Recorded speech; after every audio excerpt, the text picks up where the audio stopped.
We also have some honored guests from Florida and Cascadia. First, I want to start out with an acknowledgement. We acknowledge that these are the ancestral homelands of the Patwin, Miwok, and Nisenan tribes. We acknowledge this land was taken repeatedly with no compensation or regard for the lives and ways of the original people until they had no land left. We acknowledge we are settlers here, that we live, love, and work on this land that was never ceded. Together we can amend the tragic legacy of the past. I also want to dedicate this conference to Bart Gilbert, who was an early California independence movement supporter. Some of you met him. He was at the California National Party's convention when we had it in San Francisco. So if you were there, you might have seen an old guy handing out flags. He passed away a couple of years ago, and one of his dying wishes to me was to reunite the California independence movement. And so honestly, this conference in large part is because of his very good influence on our movement. Yeah, good.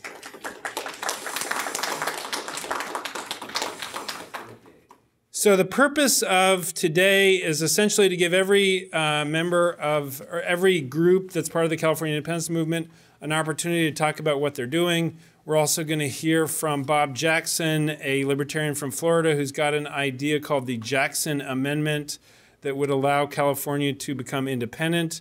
We also have some of our friends from the north, Cascadia, the Cascadia Department of Bioregion. We've got Brandon Letzinger who's going to talk about their activities, and I think we can really learn a lot from them because they've been at it for about a decade longer than we have. So I think they've experienced some of the same challenges that we've experienced. I'm going to go ahead. We are running a little bit behind schedule. I just want to urge every speaker to pay attention to the time allotments, and let's go ahead and start with Michael Lobes, the chairperson for the California National Party.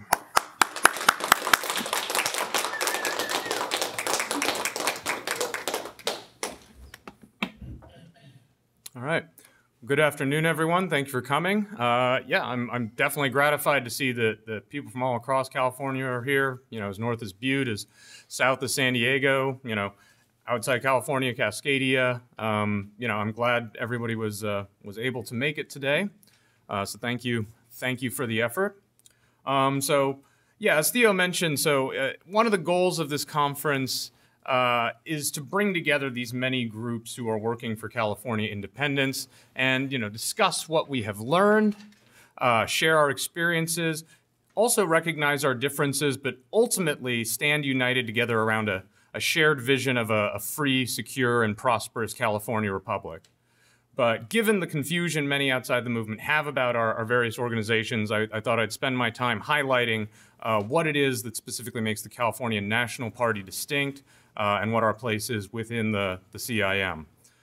So as I've mentioned, there are many groups who are working for independence, but of course, primarily what defines the California National Party is that we are a political party. We're the only one in existence whose guiding principle is to fight for the welfare of California. You know, and I'm thrilled that Independent California and the California Freedom Coalition, Yes California, all have representatives at this conference, and they've all worked a great deal in their own way to strengthen, you know, the message that California can do it on its own. And, you know, while we may not have identical ideas about strategy or messaging or even short and medium-term goals, I believe that anybody who cares about California, whether you're a member of one of these groups or not, should logically be a member of the California National Party. But, of course, the question would be, why have a political party at all? Why not rely on directly appealing to people only on the matter of independence or work to reform the present California Democratic Party structure? I mean, it would seem that a party is not strictly necessary for independence. And I think the primary reason the party exists is because I think there is actually a lot more at stake here rather than just California independence, which is, of course, our ultimate goal. But I think what a lot of people are curious about is, what does the movement plan to do before we reach that goal? How can we strengthen California now, before we have, you know, before independence itself can take place? And to do this, we need to recognize that California is an amazing place. That's why we all love it. That's why we're all here. But we need this California National Party because California is functional, but also because we can do better.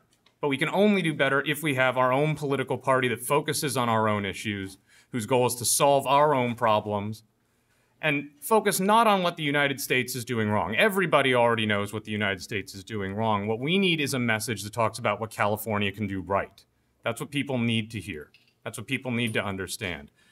To recognize that we need to focus not on Washington, D.C., but what's happening in our own backyard.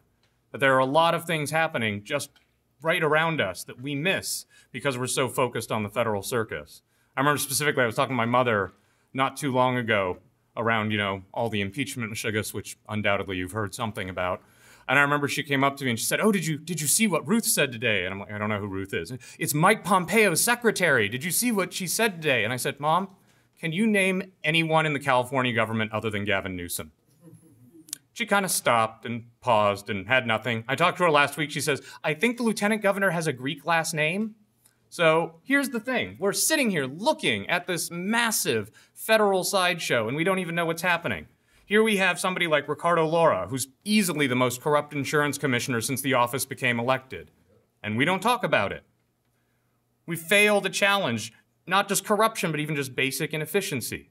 So absolutely, we need to do things. We need to talk about ICE. We need to talk about how it's breaking up our communities. We need to talk about how DC is blocking necessary future-thinking environmental policy. But we also need to not act as if all our problems are coming from Washington, D.C.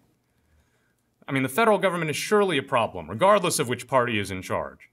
But here in California, where Democrats have a monopoly of the entire executive branch, they have a supermajority in both houses of the legislature, we can no longer simply blame the Republican Party for California's woes. It's not the Republican Party who have fought single-payer health care in favor of private companies who can, of course, make large donations to the California Democrats. It's not the Republicans who are unable to produce a housing policy that can effectively balance the desperate need of young Californians and new arrivals to have access to homes they can afford in rapidly growing areas, but combining that with respect for Californians who have spent generations building their communities. And when 80% of a legislature, not to mention a governor, takes money from PG&E, it's not surprising that they should wish to maintain a private investor-owned utility rather than public community-oriented energy.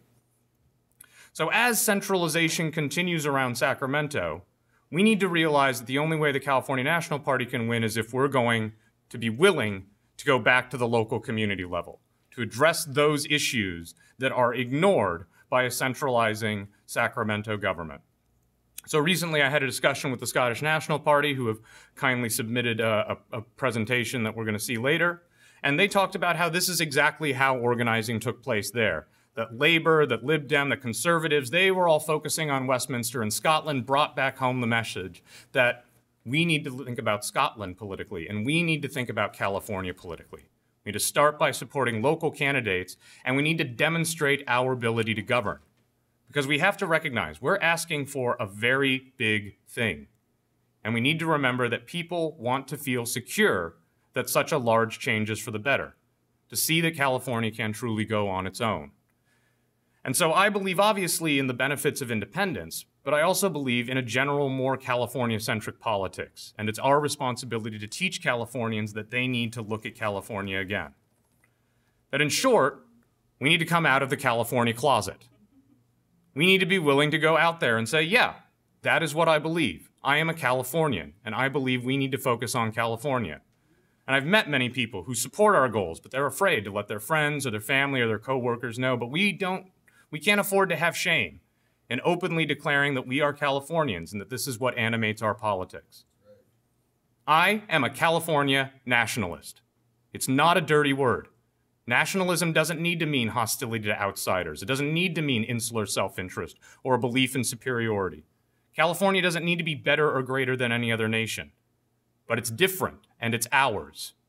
It's a recognition that it's foolish to expect that someone else is going to fix our problems, that a distant presidential candidate or some politico who's merely using California as a means to advance their own personal career have the answers for us. So I'm a California nationalist because this is my home, and we have a responsibility as citizens to take notice of ourselves. And even if tomorrow all the problems of the United States were fixed, I would still be a California nationalist because I believe we are a distinct and unique people. and that as such, we have a fundamental right to make our own policies and determine our own system of government. So no Californian is ever going to be my political enemy. And by a Californian, I mean somebody who identifies primarily as a Californian, whose political interests begin with California. And so because of that, the California National Party needs to represent California values, but also recognize that as a people, we are not monolithic in our views and opinions.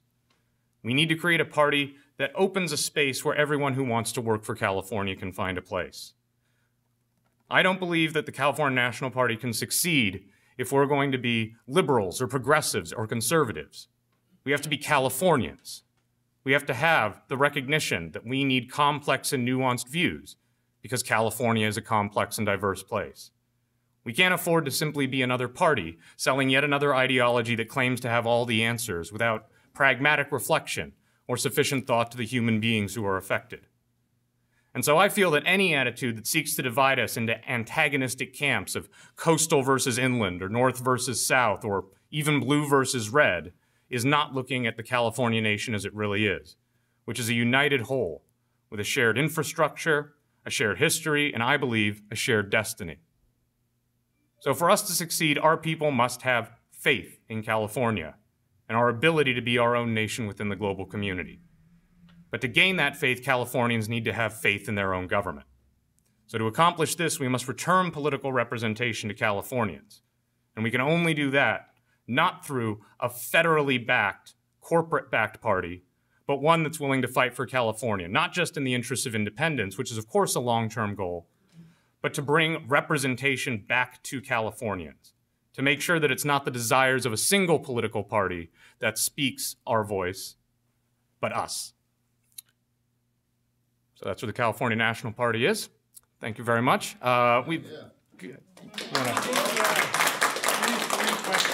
So I can probably open the floor up for a few questions, 1 or 2 or 3 questions, to make sure that we have some time. Does anybody have anything?